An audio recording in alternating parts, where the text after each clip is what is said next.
All right, before I do anything, I'm going to go ahead and make adjustments to some stuff. So let me go ahead and do that. Okay, so just give me a second, guys. Need to make this change. Because remember, I got a brand new studio light, a new ring light from Amy as a part of my birthday gifts. And it does come in handy. Probably should dim it a little bit. That'll work. Okay. Sweet. Okay. And then I'm going to go ahead and get this shared out to other people. So that'll take a minute. So let me go ahead, put this out.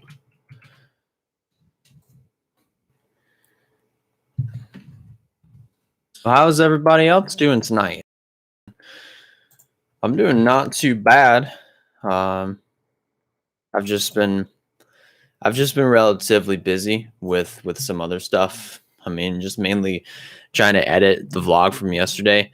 And then also on top of that, just trying to get around to doing this episode. I've been meaning to record it Friday night, but I never did it. I was also going to record it last night. Never did it. You know what? It's okay. I wanted to do this live so that way I could get this done, get it out of the way, so that way I didn't have to worry about it for later. So, hi, Sean. Big news within the WWE world, which was declared official last week at Elimination Chamber, that Edge has made his decision. He will be facing Roman Reigns for the Universal title at WrestleMania.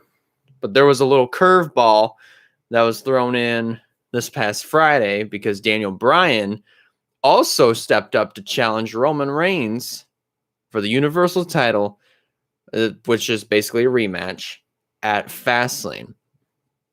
And I think with that match, I'm still thinking that they're still going to put Roman Reigns over, because of the fact that Roman has just been on such a tear.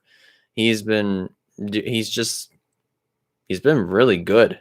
He's been probably one of the best heels that you'll ever see in the modern era so far. And I just think that, he'll be able to retain without any issue at all. Maybe some assistance from Jey Uso, maybe some assistance from Paul Heyman, or maybe he'll do it by himself. I just don't see Daniel Bryan prevailing from this whatsoever.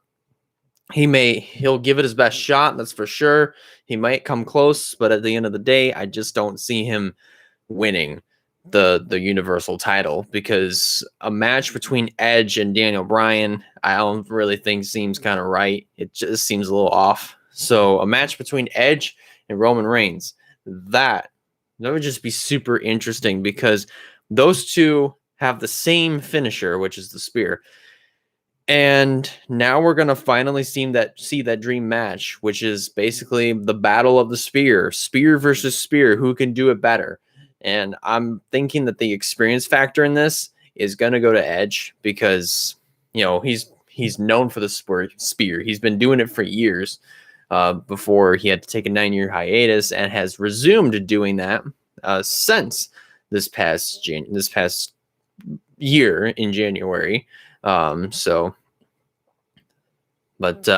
you never know. WWE could make the Cinderella story for Edge come true, and he could take back something that he never lost. But the thing is, Edge has never won the Universal title. And if you ask me, I'm kind of thinking that the Universal title is just basically another version of the World Heavyweight Championship, which is basically what it is. So, I mean, is it possible that he could get the Universal title? Yes. But is he going to have trouble going through Roman to get it? Yes, because of the fact that Roman has been on such a tear and he just looks like somebody that could just eat the living piss. Like eat basically he could eat Ricochet for lunch if he wanted to. He could even eat, I don't know. Let's see.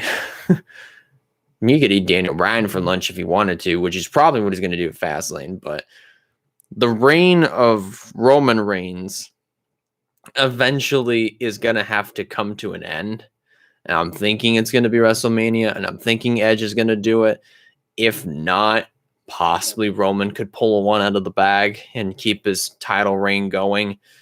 You know, it's kind of up in the air right now. We're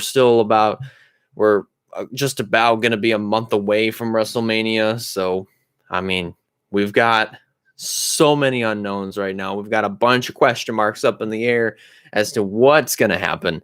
So we're just going to have to keep our eyes open and just see what comes out, what goes down, vice versa. And that's about it. I mean, I really don't have a whole lot to say about this, but other than the fact that this is going to be fun. I mean, I agree with Sean. This year's WrestleMania is going to be fun. It's also going to be unique for the second year in a row because now they're going to do it under the Thunderdome.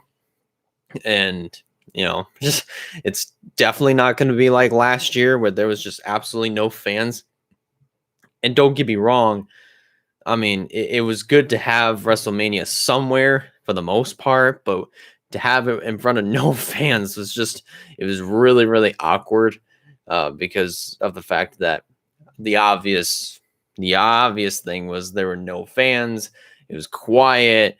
There were no crowd reactions. You could literally hear the opponents. You could hear the competitors. You could hear the ref, and they all could hear the announcers, but they can't really all that much anymore because of the Thunderdome, and now there's actually people that are virtually there. So, I mean, it should be fun. I mean, regardless of what the setting is, it should still be fun, especially if it's a two-nighter. So that should be interesting. But alrighty, I'm just gonna go ahead and end off this third episode of Grand Slam, this long overdue third episode of Grand Slam. So thank you guys a lot for watching. If you like this, be sure to give it a like. If you have not considered subscribing yet, I recommend you do so to keep up with some fine content coming out in the near future. And that about does it for me. I'll see you in the next one.